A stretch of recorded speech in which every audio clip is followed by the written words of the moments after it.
What's up, y'all? Straight to the point, sports and entertainment. Make sure y'all hit that like button and sub to the channel too. Also hit them notifications so that you're able to get all of my content as well as all of my videos. I want to give a shout out to the brother Too Raw for TV. He definitely inspired me to do this video. Go sub to Too Raw and his many platforms that he has. Also want to give a shout out to the whole entire Lions Den, both basketball as well as boxing communities. You know how we do up in here. All right. Man, let's go ahead and get right to it. I'll wait for y'all, a little bit of y'all to get up in here, and then we'll go ahead. We'll get rocking and rolling. Not going to stay on here too long, but I did want to talk about this, because this is a subject in which I know a lot of people have their various opinions on, but that's neither here nor there. I'm going to give you my perspective, and I'm also going to listen to what you have to say too as well, because I love feedback. What's up with it, Ted? I see you in the building, man. How you feeling? Lakers fan in here. Uh, Go ahead and hit that like. Make sure y'all hit that like when y'all come on in here, man. All right. And some of y'all know how I feel about that. I'm here, the king of basketball knowledge. Oh, you are, huh? Okay. Well, we'll see about that, Steven. Okay. All right. We'll see about that. We'll definitely see about that. Um, Look, man. I know there's a lot of people that are trending right now in terms of what's being said about the 90's. Okay. And Tura was talking about how this generation is talking about how the 90's, let's move on from the 90's and stuff like that. What's up with it, Kenyon? I see you in the building. Brown Sugar, what's up, baby? See you in here. Yeah, I hope you got that food ready. I know you got that food ready now. All right. Mm-hmm. Got some of everything up in there. Finna go ahead and pull up and give me a plate. But anyway, all right. 80's versus the 90's. All right.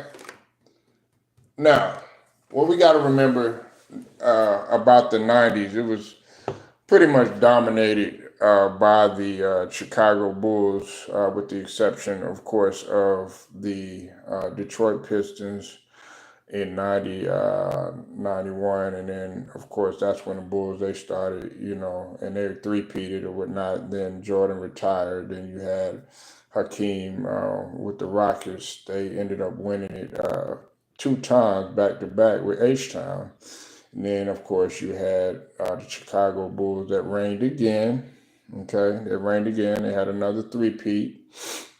And then after that, then it was, of course, the San Antonio Spurs. And then from there, the Lakers started to take over going into the 2000s.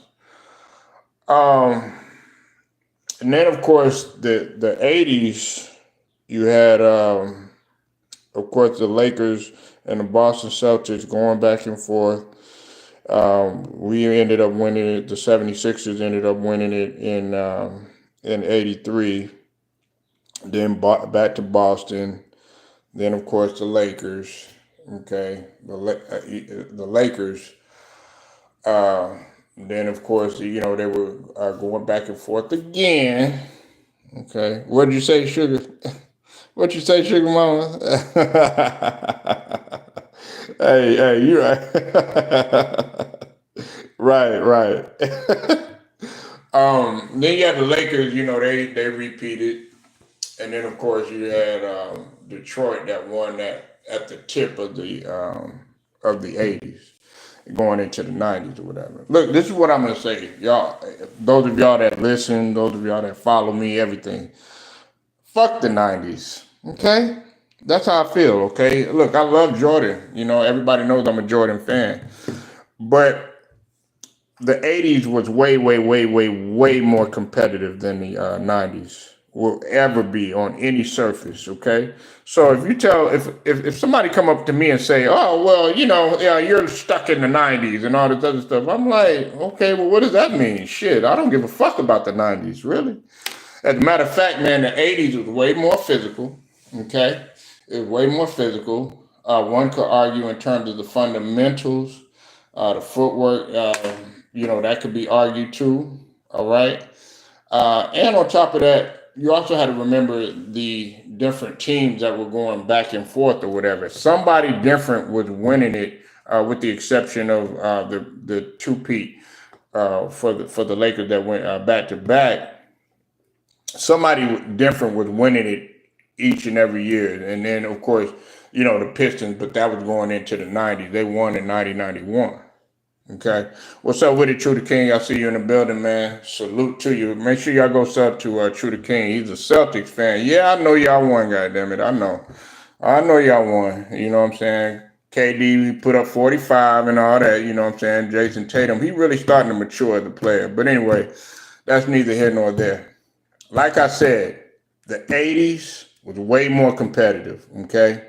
You had more players getting involved in terms of who was gonna be that scorer. It wasn't just dominated by one individual throughout that whole entire decade. It wasn't like that. You know what I'm saying? You either had because of parity. Yeah, exactly. You had somebody different each and every time, every year, and the styles too. Exactly. That's another thing too. I'm glad True the King brought that up. Right. Check this out. Right. You had the Boston Celtics, which was a blue collar, hard nosed, grinded out type of team. That's not to say that Larry had some flamboyance and everything, but for the most part, man, that parquet floor, man, it symbolized something in the old Boston Garden. All right. Uh, it was indicative of hard work, hard nose, nothing fancy, just good old, solid, physical ass basketball. And True the King can say what he want, and so can Brown Sugar say what they want. Talking about Boston wasn't physical. Man, y'all motherfuckers was physical too. Okay, y'all was just as physical as the Pistons, just as physical as the 76ers, just as physical as the Milwaukee Bucks back in the day, just as physical as all them goddamn teams back in them days. Okay, so I don't want to hear that shit. All right. Now, then you also had LA, which was it started to come in with that the Showtime era and stuff like that, and getting up and down and flamboyance and stuff like that. People that like, but people often forget that the Lakers were actually a pretty good defensive team too as well. But they were more finesse more than anything. He said all the great team was dirty and physical. Um, yeah, man. I mean, I'm not gonna say every player on there was dirty. I mean, Joe Dumars wasn't dirty. A guy like I'm trying to think of some people that actually played solid defense. You know what I'm saying? I wouldn't even say that like a guy like Robert Parrish was all that, because Chief, man, he's had to go upside some people's head. But at the same token, if you give it out, if you give it to that player, then okay, then they're going to give it right back to you. Then, of course, you had the Philadelphia 76ers. We know how they played. They were kind of hard-nosed, blue-collar, but they also was flamboyant. You know what I'm saying? You still had, Dr. J still up in there and everything, but they still were, getting up and down and stuff, and they were flamboyant and stuff. And then you also had,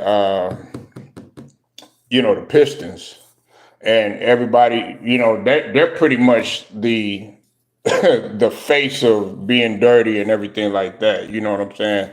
Because everything was pretty much shown through them about what they were doing, snatching Jordan out of the air and all that other stuff. But a lot of other stuff was going on too, and didn't even involve the Pistons too. There was a lot of stuff going on between the Boston Celtics and the Lakers.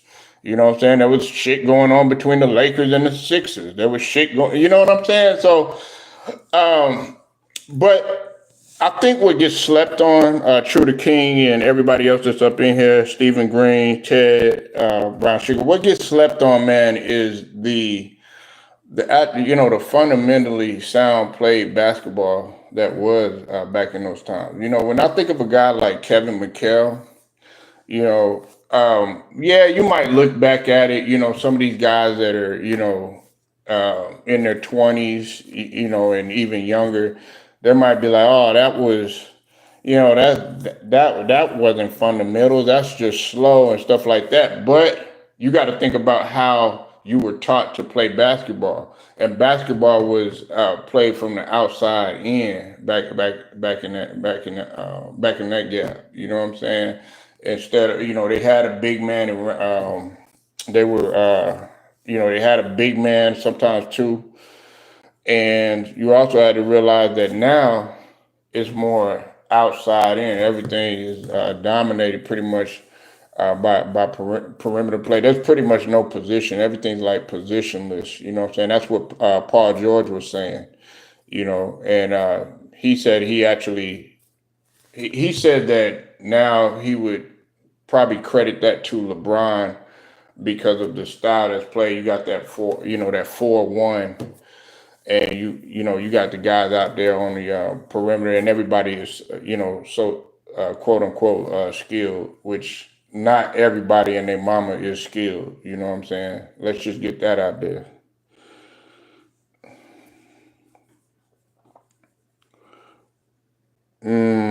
Nah, I can't go there.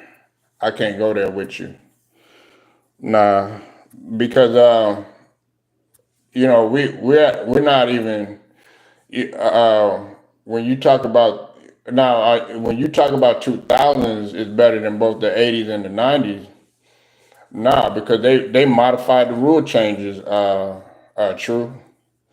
That's that they started changing the rules. You know what I'm saying? They took out hand checking. You know what I'm saying? They started making the rules about the zone and stuff like that. You know what I'm saying? Well, we're gonna change this and we're gonna change that and everything like that. I mean, like, damn, keep that motherfucker the same, man. So I can't even agree with you on that. They weren't to me the 80's. I got the 80's. Okay, I got the 80's because it was a dog fight. Listen, nobody was dog fighting with the with Shaquille O'Neal. True. Let's talk about the early 2000s, right? Let's talk about the three-peat champion L.A. Lakers. Yeah, they might have been in a dogfight, maybe like with like Sacramento or maybe Portland and stuff like that. But nobody in their right mind was messing with Shaquille O'Neal during that time. As much as I kind of get on Shaquille O'Neal about what he could have did better, and him coming into training camp out of shape and stuff like that, and him the reliance on Kobe and stuff like that.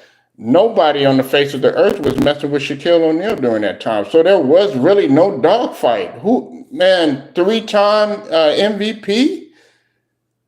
My goodness. I mean, Wilt Chamberlain probably, some people have Wilt Chamberlain as the more dominant figure and everything. But from what I've seen, you know what I'm saying, in my eyes, nobody was messing with Shaquille O'Neal. Now, Skip Bayless said something that was cap. He said he was dominant on defense, but that's cap. He wasn't that great of a defender.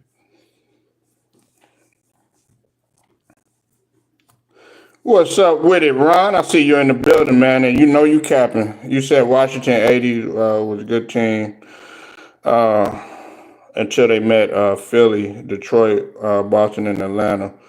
15-1. Yeah, exactly. That's good, Ted. 15-1. What's up with it? That brother TP in the building. Make sure y'all go subscribe to that boy T Pizzle.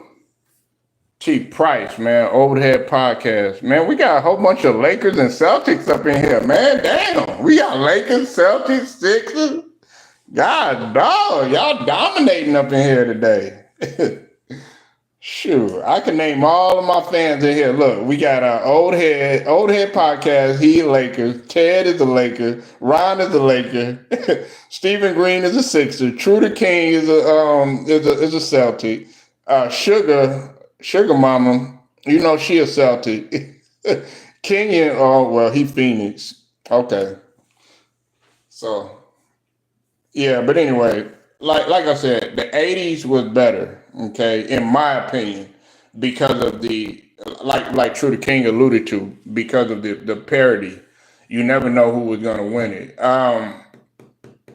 This where we're at right now, it's starting to be a little bit in the 2020s. It's starting to be a lot of parity now because you got to think. Okay, in 2020, the Lakers won it. Okay, Celtic Nation. um, in 2020, the Lakers won it. Then we had Milwaukee Bucks. Then they came after that. Then of course you had the Golden State Warriors. Okay, and then last season you had the Denver Nuggets. So there's starting to be a lot more parity in the 2020s. It's starting to be a lot more parity, and that's what you look for in basketball. I mean, look, if you're just a superior dominant team, then of course you're pretty much you're not gonna be no match with no other team on both ends of the floor. But if there's a team that you feel like you can beat coming in into a season or whatnot, and then you know that team looks like, okay, well, this team doesn't look like they were going to win it. Like for instance, we knew that Milwaukee Bucks. A lot of people knew that they weren't going to repeat, and I know Giannis, he had his struggles and whatnot, and because he had got hurt and everything. But I'm I like parity, man. I like parity. I got to see somebody, different. And if you are consistently winning, and winning, I don't want it to be obvious. Okay, like some people were arguing that it started to be obvious when LeBron was going every single year.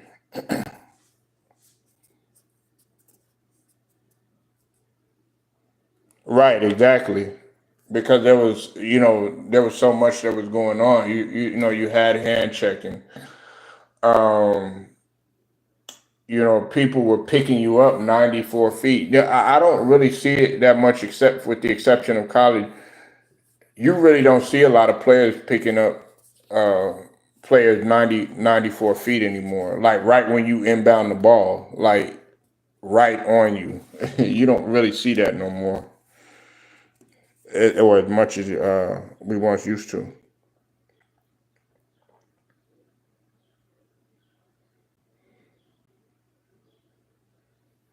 Yeah, exactly. You had to get offensive rebounds. Yeah, they were very important, and look, yeah, like getting back on D.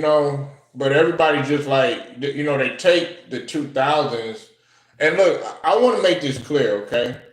I don't have nothing against any generation of basketball. Do I wish it was a little bit more physical? Yeah, I still appreciate it. But like when I see an All-Star game that has 200 points and back and forth, just 3 pointers, can we get some variety, please?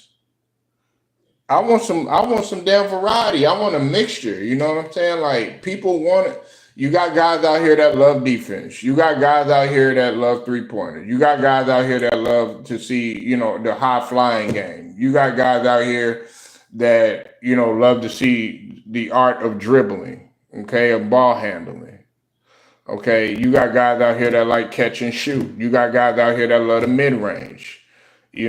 So I like to see a mixture of everything.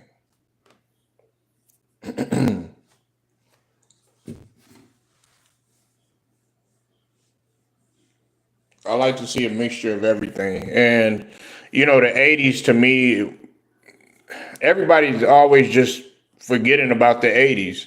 There's some people that feel like the '60s and the '70s was better than like the '80s and the '90s. I don't feel that way, but you have to think in the six when they were playing in the '60s and '70s, the pace was much faster. Believe it or not, okay, the pace was way more faster, and you could go look it up too. I forget which season that was. The rules make it difficult to play physical defense, so focus on fast pace and possession to avoid factual. But you know what? Honestly, the pace. Everybody's always talking about the pace of today. It's really not as fast as when they used to play back then, Ted. You know, but what do they say? Credit JJ Redick, who I really disagree with him on this. I was like, how could you say, oh, plumbers and cablemen, or what do you say? Not cablemen, plumbers and firemen and cab drivers and all this other stuff. Man, I was like, man, go slap yourself. Because if it was that easy, if it was, listen, if JJ Redick is saying some shit like that, right? If it was that easy and he looked at it like that, then you would have been averaging like 28 when you were playing. Okay. And don't give me that catch and shoot bullshit either. Oh, well, he was just catch and shoot. He couldn't dribble. Because Klay Thompson was able to average 20. Reggie Miller was able to average 20. Rip Hamilton, I think was up in the 20s or, close to it. Ray Allen, you know what I'm saying? Like, I don't want to hear none of this catch and shoot bullshit. But they actually, at one time, they were putting the ball on the floor. Superstars in the '80s stay on one time. Stay on one time. Jamal Crawford averaged 20.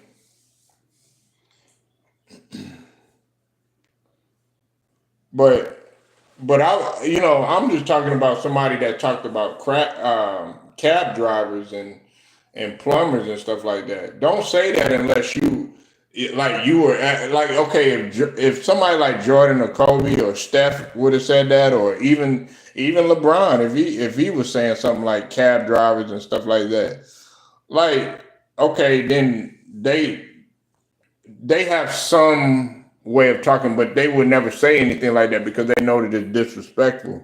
I respect every single era of basketball. Okay. No matter what it is, I appreciate it. You know what I'm saying? Because I appreciate the art of shooting. A lot of people, me and my partner, we get into it all the time about Steph Curry and stuff. And some people are shocked that I like Steph Curry because they know that I like how do I go from having somebody like Dennis Rodman on my squad, but you like Steph Curry, or you have your point guard as Isaiah Thomas, but you like Steph Curry, because I appreciate Steph Curry for what he does. And a lot of people don't realize how mentally strong that guy is. You know what I'm saying? And everybody wants to sit up here and say, oh, well, he's not a scorer. He's just a three-point shooter. What do you think putting the three-point shot up and making it is? Yeah, I mean, right, he roasted him, but I mean, at the same token, though, I agree with JJ Reddy. I agree with both JJ Reddy and I agree with Draymond Green. Now, Doc he is showing me, something different, but we got it all comes down to playoffs. It all comes down to the postseason, okay? What he's going to be doing. Now, provided I hope that there's no injuries or anything like that. I don't really, looking back on this, Stephen Green, I really don't blame a lot of that stuff that was going on with the Sixers on Doc, because he had a tough play. He was playing with a guy like Ben Simmons, who was at times very inconsistent. he was playing with a hurt Joel Embiid. Then on top of that, you were playing with not only a hurt Joel Embiid, you were also playing with a guy in James Harden who wasn't consistent either and always folded in the postseason. Oh, stay on one team. Okay, all right, that's what you meant. I was like one time. Oh shit, one time. No, I'm just playing. But yeah, yeah, they stayed on one team, for the majority of their career. You know what I'm saying? And look, I don't even mind anybody switching teams. If you switch teams,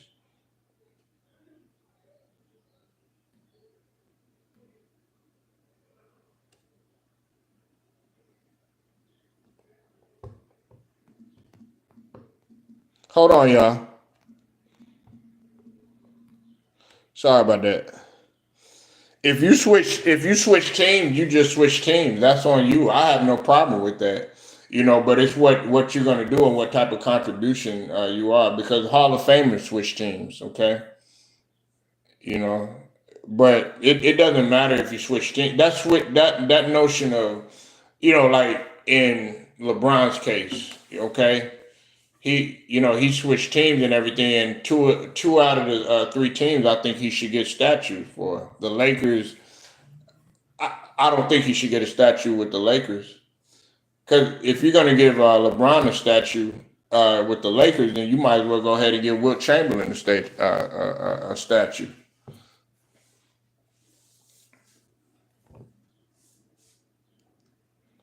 I don't even know what Wilt Chamberlain, does he have a statue? Does he have a statue in L.A.? I don't think he has a statue there. Let me know. Fact check me, because I could be wrong. Oh, he does. Okay, okay, yeah. All right. Well, um, hey, if he had, well, damn, because Will Chamberlain had, but I think his success rate though too. They got to look at that too. Um, Let me see something. Because I think with the exception of that one year he got hurt, Will Chamberlain was always in the playoffs, and then on top of that, they won a championship when they had Jerry West. I know we're dropping down. I know. Did we beat New York? Because I know we had New York today. We got New York. I hadn't checked it, man. I've been so busy today, man. But they're hoping Joel Embiid comes at the end of March. He's already back on the court, working out and everything. I don't want Joel Embiid to play. I'm just being honest. I don't want him out there on the floor. But if he feels like he could play, man, and he wants to take that risk, then go ahead.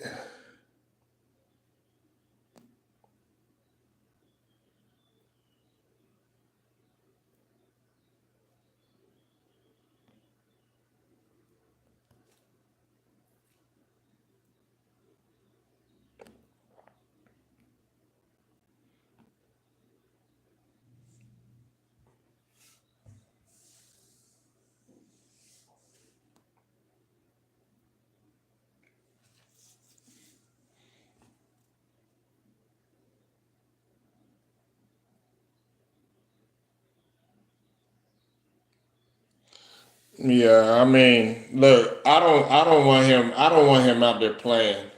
I I really don't think like it's beneficial for him. I don't feel like it's beneficial for our team either because you got to think about it. Ted and Stephen Green. Every time he's played hurt, we've never been successful.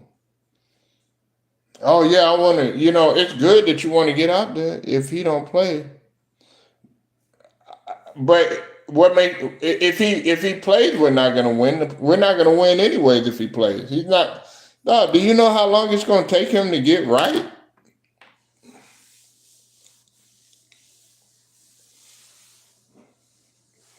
Do you know how long it's gonna take this dude to get right?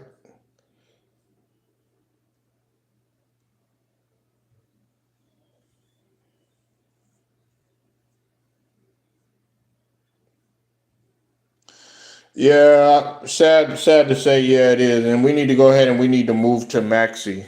Um, you know, we need to move to Maxi and get rid of a lot. We need to. We're gonna have to start over again. You know what I'm saying? We went from yeah, he got well, his stamina is not really all that great. I mean, I know everybody looks at the 70 points and all that other stuff he puts up and stuff like that, but look at how he wears it down in the playoffs. And I don't want to hear none of this, oh, yeah, well, he's hurt and stuff like that.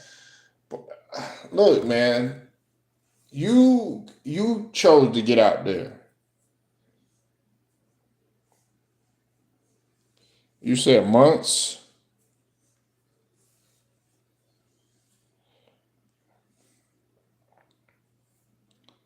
What you mean by months, Stephen?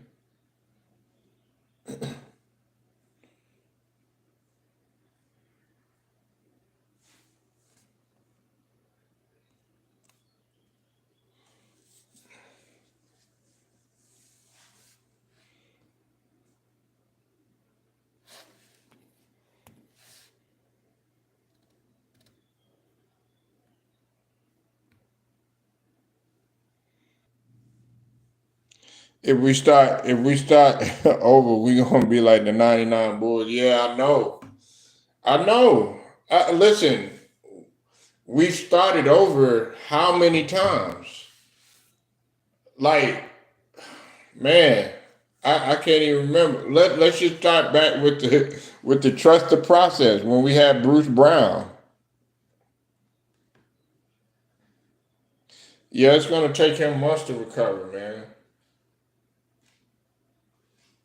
Or Brett Brown. I'm sorry, Brett Brown, not Bruce Brown. I'm getting mixed up. Lord have mercy. I said Bruce Brown, Brett Brown, Brett Brown. We started. We had him, and then before we had Vogel, now Rivers, Nick Nurse. Only Nick Nurse has actually won um, in the with the Raptors and everything, but I don't blame none of this on Nick Nurse. I think what Nick Nurse could do is we're gonna have to do something with Tobias Harris. We're gonna have to come off of that. He's on a 39 mil, and we need to come off of that.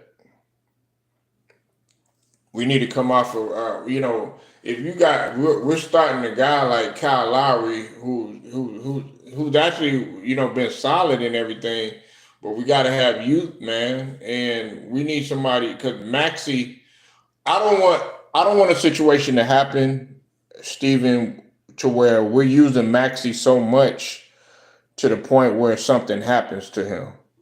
And then guess what? Then we really gonna be shit out of luck. Yeah, he's a senior citizen, but he brings veteran leadership. I mean, well, he's a senior citizen with a chip, Ted. That's what we gotta look at it like. It's just like Spencer Dinwiddie. Spencer Dinwiddie is seen as, unfortunately, a senior citizen. He might be still kind of young in terms of his age, but because of his injuries and stuff, he's seen as a senior citizen. But Kyle Lowry got a chip though. He got a chip up under his belt, and he actually was the leader on that team. Do you know we look at what we gave up though, Steven? Look at what we gave up, and we got size. That no, we got Mo Bamba, but that's not no excuse. We have Mo Bamba, Paul Reed. Yeah, I know, man.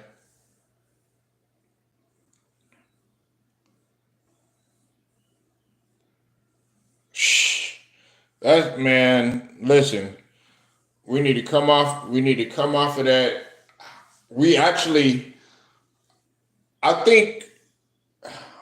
Let me ask y'all something. How do y'all feel like Paul George coming to the Sixers? Do you think he's a good fit?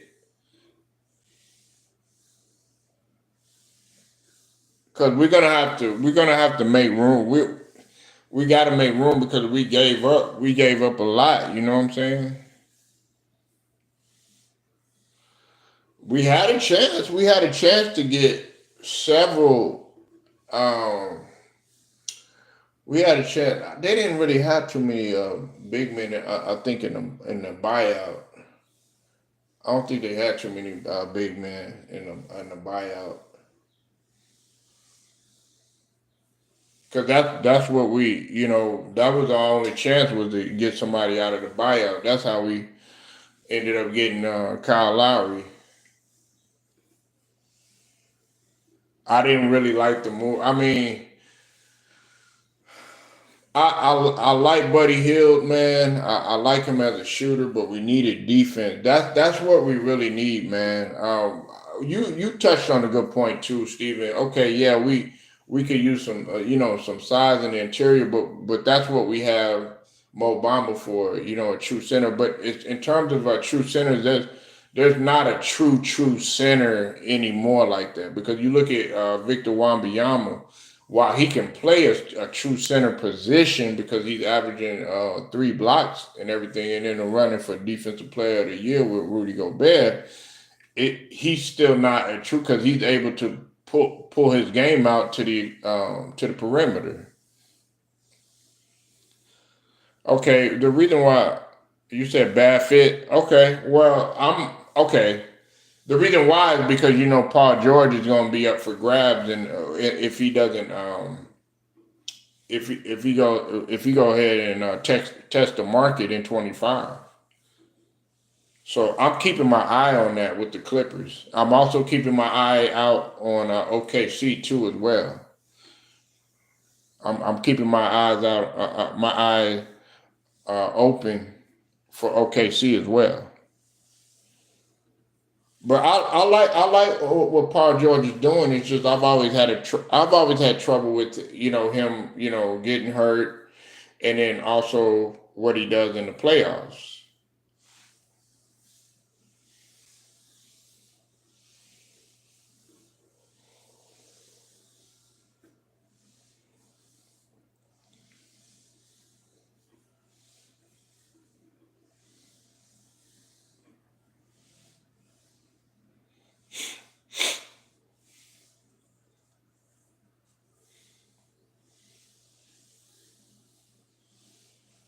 So yeah, we got a lot of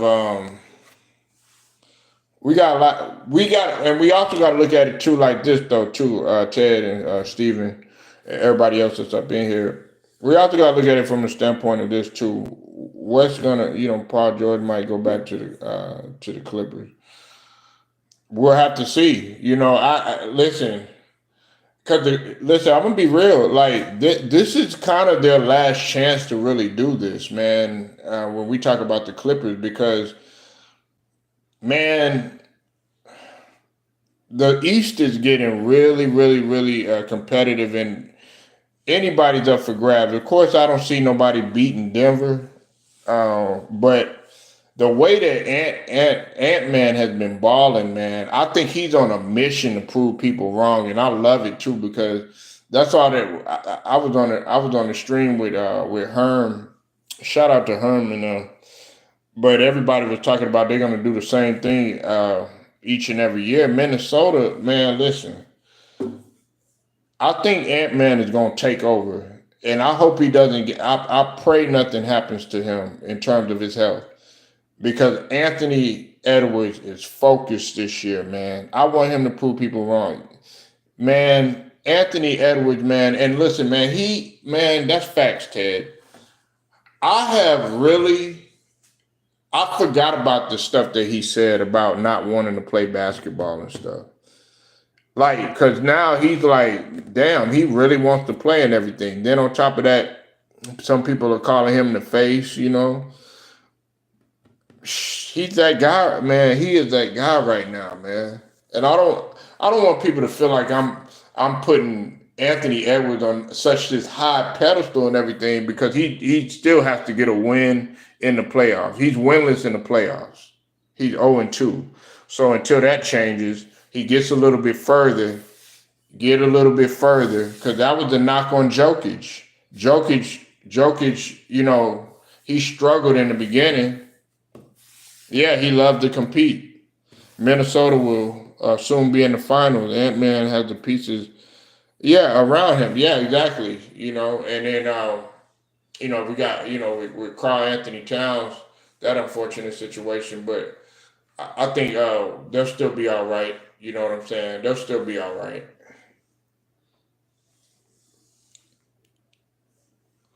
Minnesota, and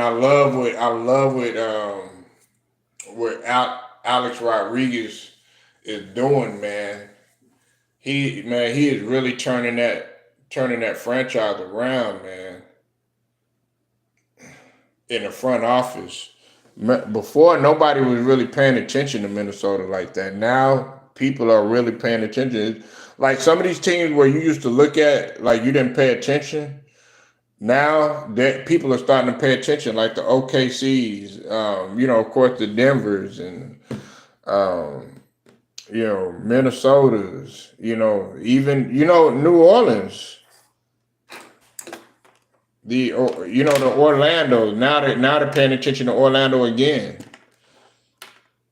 Yeah, A Rod does know basketball. He knows, but more importantly, he knows business. Very slept on businessman.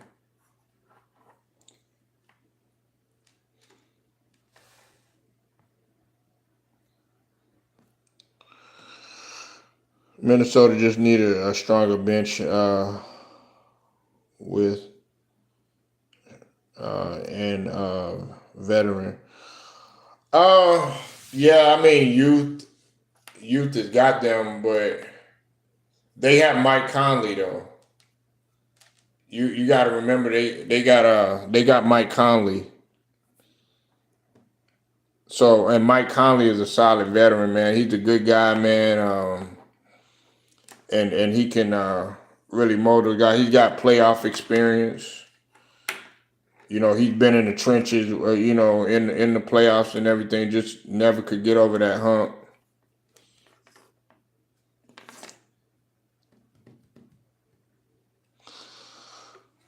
But yeah, guys, I'm gonna go ahead and I'm gonna roll out.